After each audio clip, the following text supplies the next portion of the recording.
My name is Martin Olu Osagie, and before joining the program, this leadership program under the sponsorship of NSI at the Museum and Gallery Edinburgh, I did my first degree in mechanical engineering and I did a master's in instrumentation and control.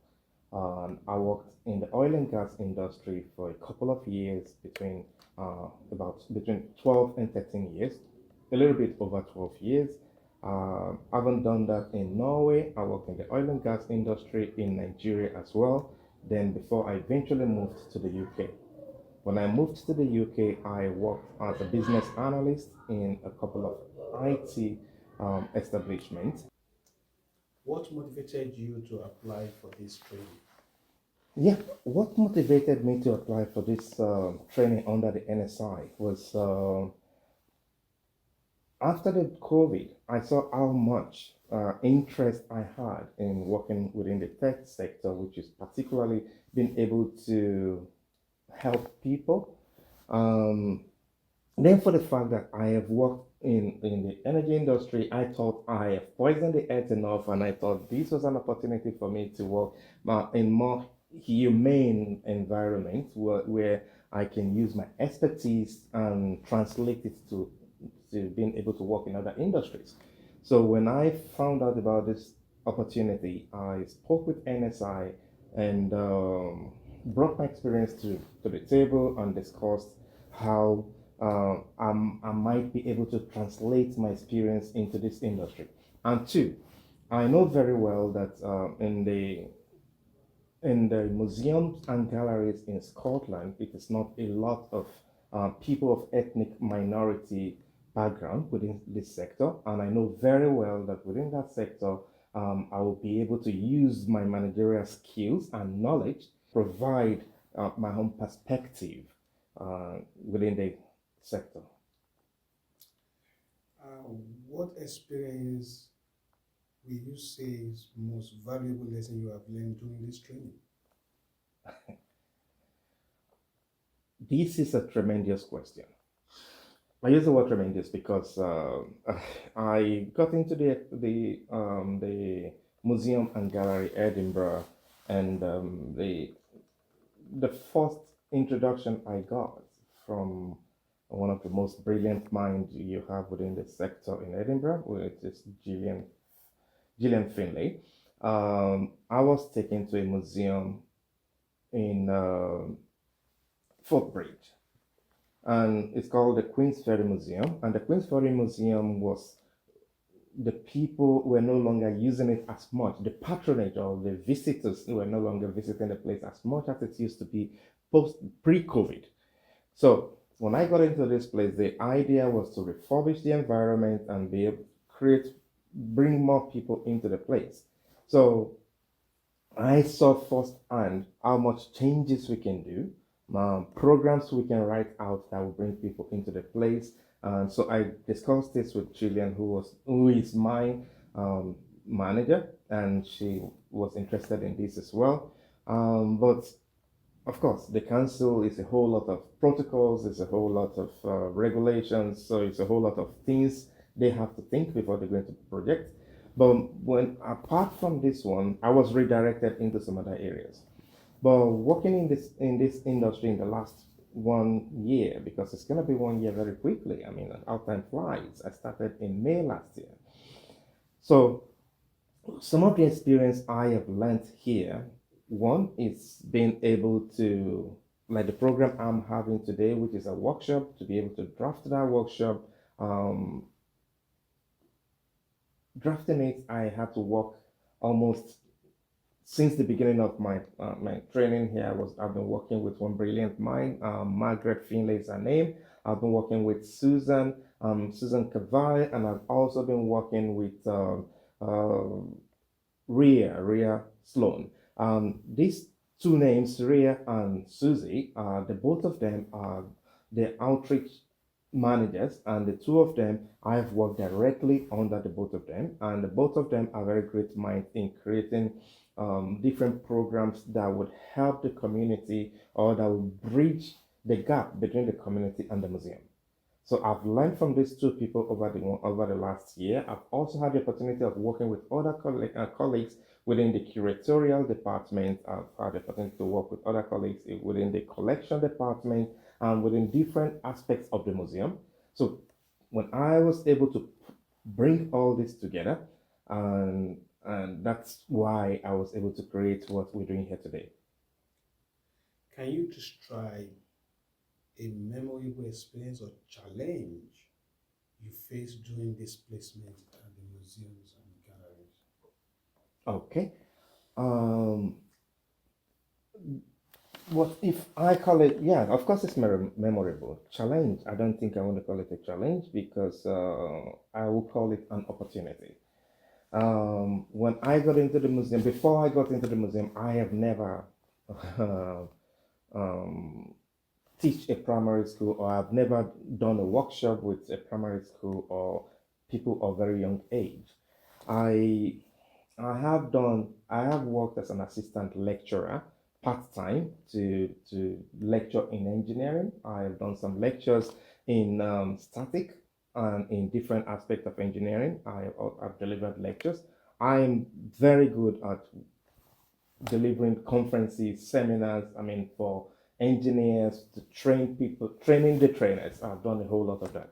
But to be able to train young minds takes lots more energy than working with adults. So when I got the opportunity to draft a lesson for primary school here in Edinburgh, it was really daunting for me because I have never done anything that much. So I did all this. Wrote everything I could do. The first one was the evolution of domestic technology. I did climate change. Then I did something on Neolithic living. I did a whole lot of different lessons. But the content, breaking down the content to fit into the age was the biggest challenge for me, breaking it down to fit into the age. Because if I need to deliver something, say, climate change for an adult, I jump into the room instantly. I don't need to look at any slide. I don't need to do any research. I'll speak to the topic immediately. But coming to little kids, you have to think about their level of reasoning. You have to bring them into the picture because you don't want to tell them stuff. You want to think with them. You want to bring them into every aspect of it. So this was a very challenging process for me to be able to break it down to that level. But the best thing I have was the resources at the museum, which one of them is Margaret Finlay, and Tracy, and another lady. Her name is Neve. These three colleagues helped me to navigate and be able to break down these lessons to fit into the age and into more understandable delivery level. So, what specific skills have you developed through this program? Okay. The museum and gallery sector, of course, is not the same as practical engineering field where I have worked before. But interestingly, everywhere in the world, every knowledge you have can be reapplied because you can learn and relearn.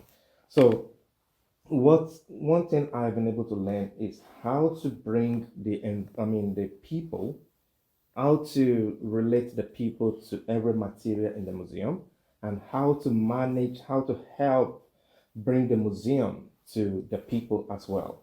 Because knowledge, of course, people coming into the museum, some people really don't see the museum as a place they should go.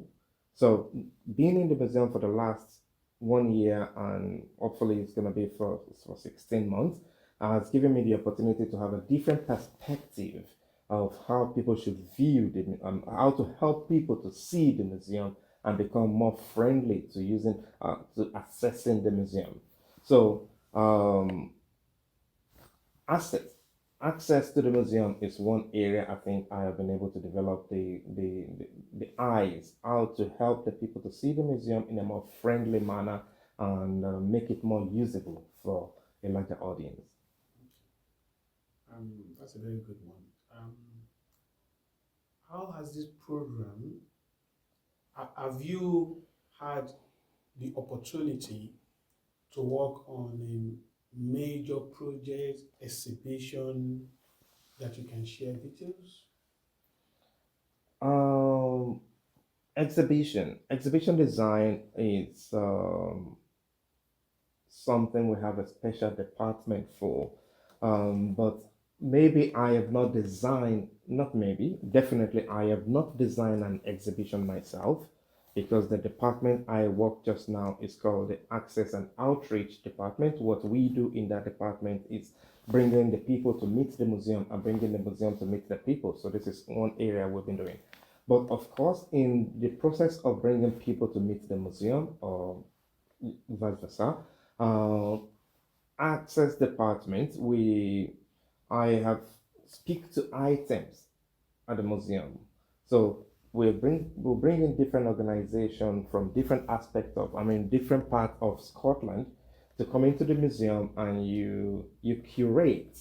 So I've curated a lot of stories, a lot of um, exhibitions. I curate them and I speak to the topic of those items you have within the exhibition, and tell the people and take people through a tour of the exhibitions. So these I have been able to do, but of course I have not designed an exhibition myself.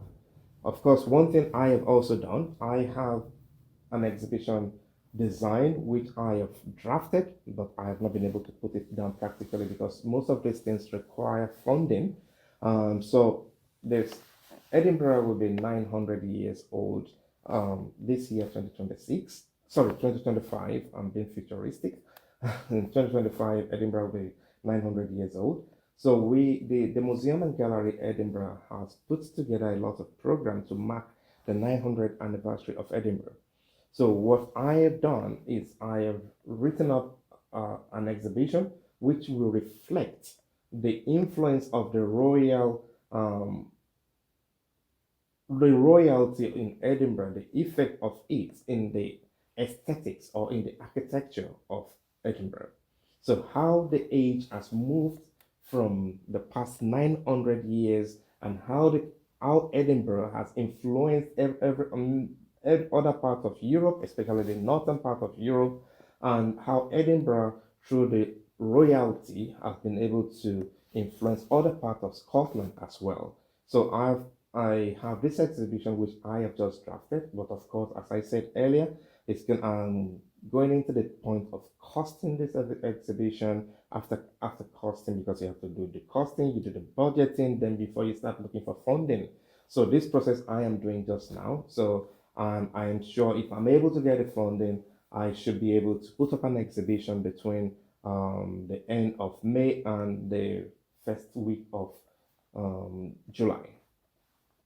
How this program have improved your ability to engage with diverse audience in the museum and galleries? Yeah, thank you very much for that question. Because this program, especially the department I've been working in the last 10 to 11 months now, it's called the Access and Outreach Department. So what we do is going out to take the museum to places and bringing people into the museum to let them have a feel of the items within the museum and curate the stories, tell them about the stories, and help them to see it in their own perspective as well. Because sometimes some of the audience know very much more than you can imagine. Especially, take for instance, the kids I was having the workshop with this morning, a lot of them have quite a vast knowledge of this, I mean, the evolution of technology, which I was training. So to be able to deliver a workshop, or to be able to deliver, I mean, give people a tour within the museum, most time I had to work with a lot of professional colleagues within the museum. And of course, I do a lot of research as well, but physical conversation with other colleagues, especially the curators or curatorial staffs or the collection staffs. So these has helped me to build more confidence in speaking to people and in liaising with different community.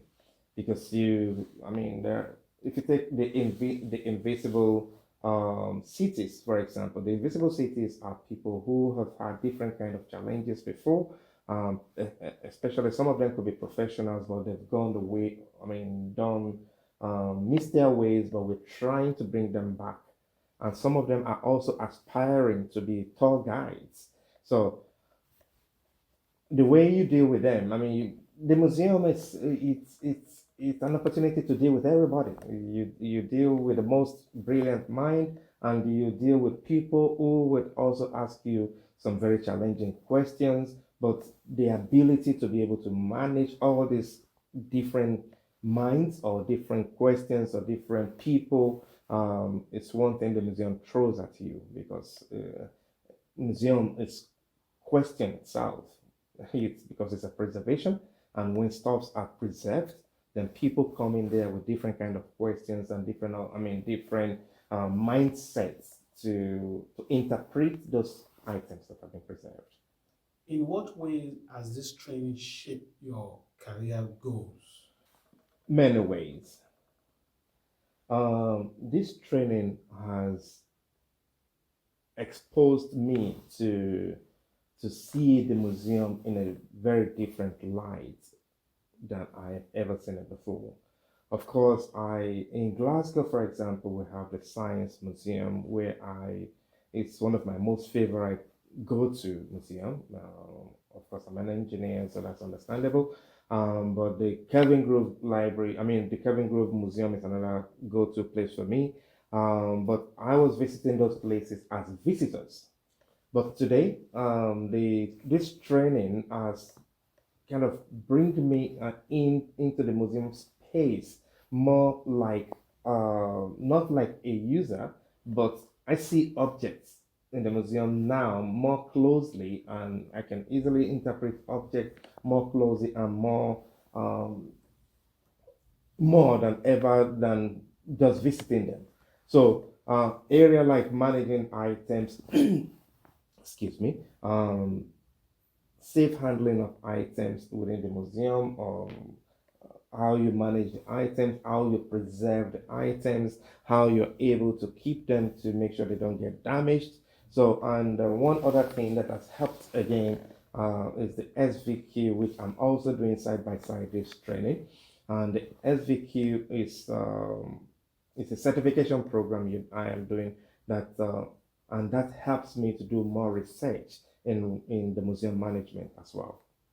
Have you received any mentorship or networking opportunity that have influenced your professional growth within this training? Yes, mentorship, yes. Professional relationship, yes, as well. Because the museum is part of the Edinburgh Council. The first time immediately I joined the museum, I was able to, we had an induction I met over 60 colleagues within or cut across the council. Then after this time, I met the art director, the person who is heading the very department I work, which is the Museums and Gallery, and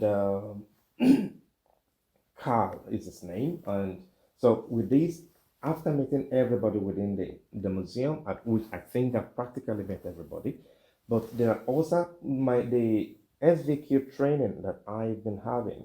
My assessor has been able to link me with other people outside the Museum and Gallery Edinburgh. So I'll take Loretta Modi, for example. Loretta Modi works with the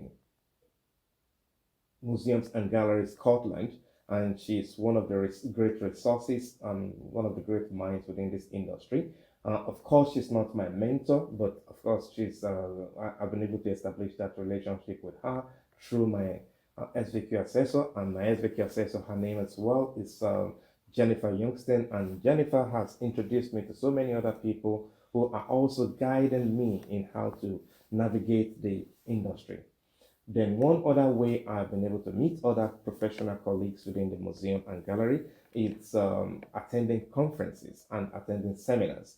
Because I've attended quite a number of seminars outside Edinburgh and within Edinburgh, but of course within the sector of the museums and gallery. This give you opportunity to meet professional colleagues and to know what they're doing, to know the challenges they're facing, the solution they're providing, and that helps you to build your own mind as well and know if you have this challenge at this point in time, you replicate what they have done and you're able to resolve those crises in good time. How has your confidence as a leader within the cultural sector evolved over the past 10 months you've started the program? Okay, thank you very much for that question.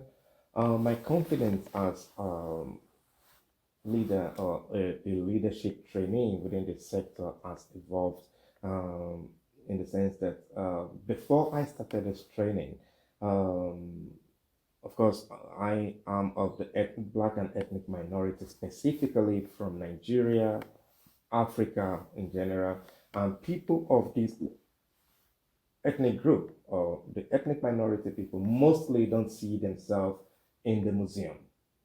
So, because I've been here for the last 10 months, that has really helped me or shaping the way I see the museum and managing the museum in a way that, drawing out programs that could help other parts of the communities like the Black and ethnic minority groups to be able to come in here and see it that this is a space we can actually dwell in. This is a space we can actually work. I have everything to offer as much as anybody within the sector can offer. And anybody from any ethnic minority or from any ethnic group anywhere can also come within this into the museum and gallery and excel, because there is nothing particularly that should make you not be able to do it, because the sector is just the sector. You're talking about conservation, you're talking about managing items, and you're talking about the effect of those, conservation of those items and all the stuff like that. So this training has really made me see how to make me view items and the environment in a more different perspective than I used to see them before. So the training is like an eye opener absolutely, to the industry. Absolutely, it is a huge eye opener for me and into this very big industry, because the industry is actually bigger than you can imagine. You might just say the building, you think it's just a building. No, it is a huge sector, and it's a whole lot of minds that are working to keep the environment going. So this is a great program, I'll say. Okay. What impact do you think this training has had on your ability to contribute to the museum and gallery sector? Very good question again. Of course, before coming into this sector, through this training, I've always loved going to the museum myself as an individual, because I've visited so many museums. I love old buildings, but this training has opened my eyes to see that those buildings are not just existing. It takes a whole lot to conserve and to maintain those items. Take for instance, sometimes at the end of February we had what we call the spring cleaning. Currently we're doing this interview in a building that was built in the 16th century.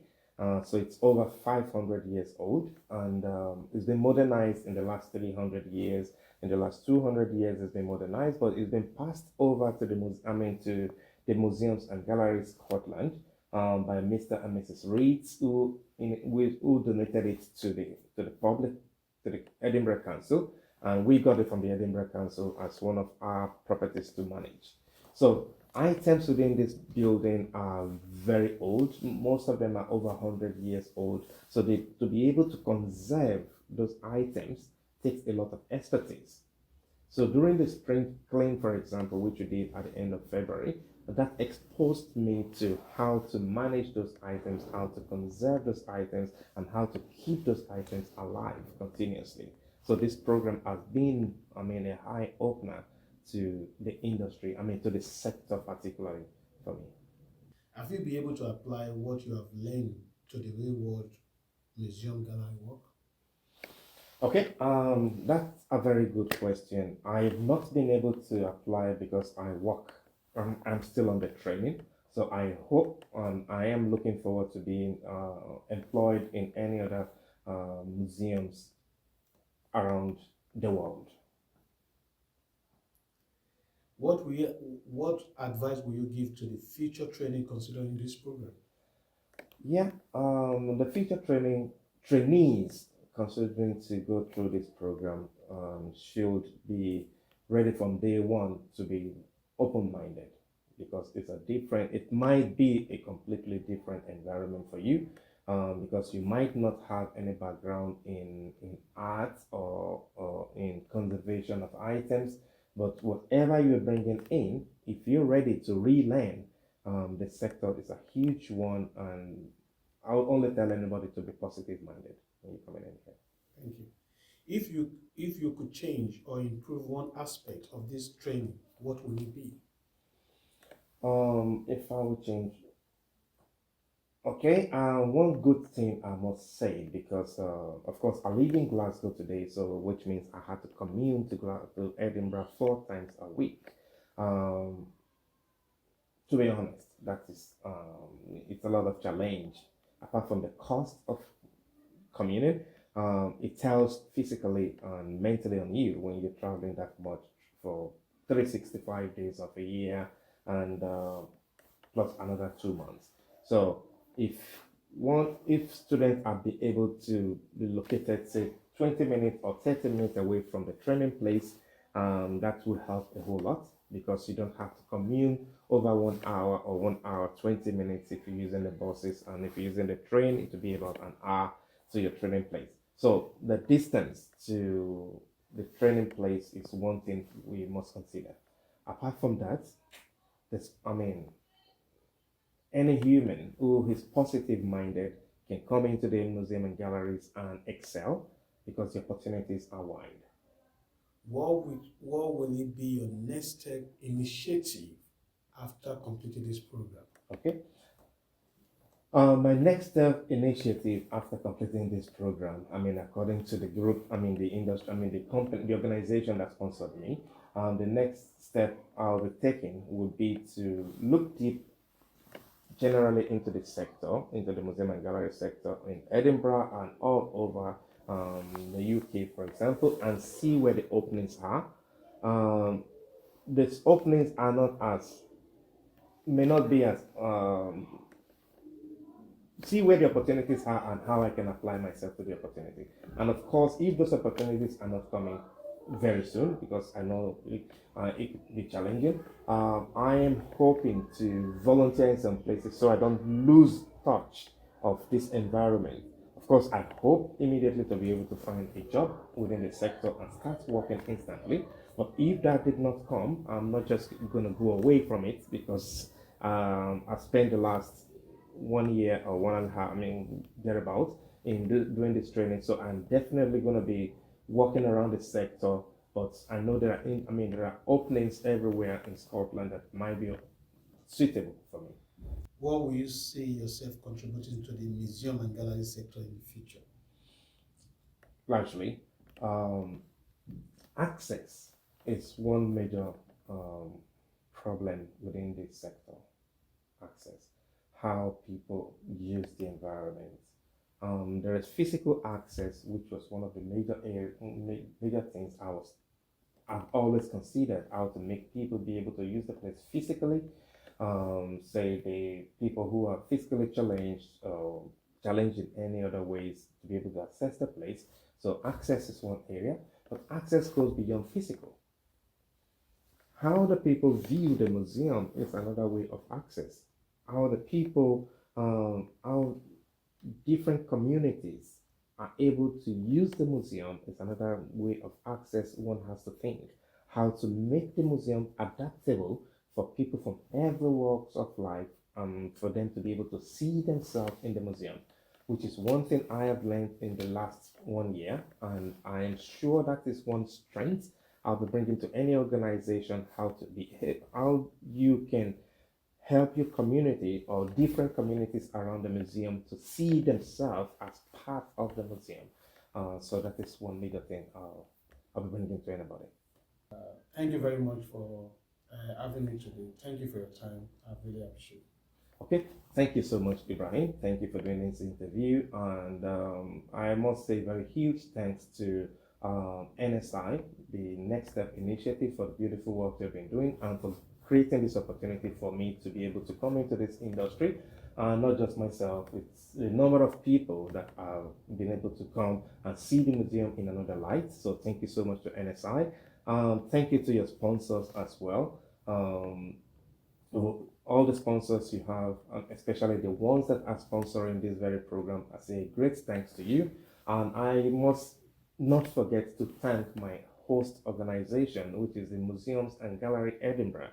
The direct manager, my Gillian Finlay, she's been a great mind, she's been a great manager, and my direct supervisors, which is Susie Kavai and Bria Sloan, and every other member of the Museums and Gallery Edinburgh, the collection department, which is headed by Nico, and the curatorial team. I've worked very closely with them as well, headed by Helen, and the front desk department. I mean, every aspect of the museum have been so receptive and have been so helpful.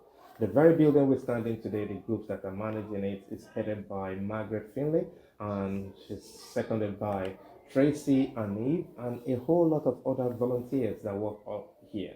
So they've made this 1 year for me a very great experience, and I must say a huge thank you to every one of you. Thank you.